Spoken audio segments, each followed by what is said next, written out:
The Products button is probably the most important and commonly used button in the system. It will show you all the products inside PimSimple as a list. At the top of the list are two pop-ups which determine what products you see and what attributes you see. The first is labeled Products. Clicking this allows you to change between seeing all products or just parent products or just child products.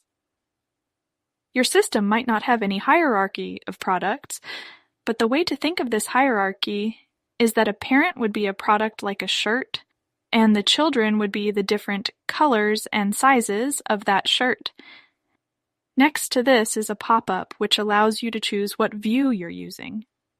I'll cover views in Lesson 13, but basically this changes what product attributes are shown and in what order. Underneath that are the product and media search features. Again, I'll cover this in more detail in Lesson 6, but they allow you to find your products and store that search for later use. Then we have the product list. You can resize the list like so, but the order of the columns and what columns are shown are determined by the view.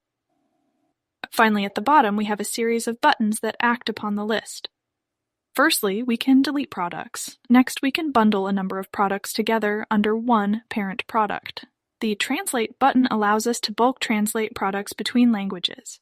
I cover this in detail in Lesson 12.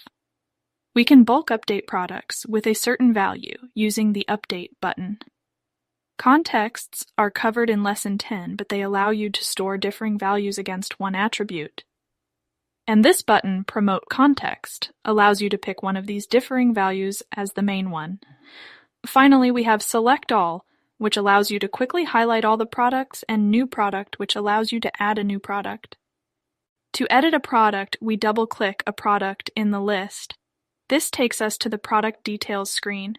Here we can edit, add, and modify values against the attributes chosen for the view we're working with.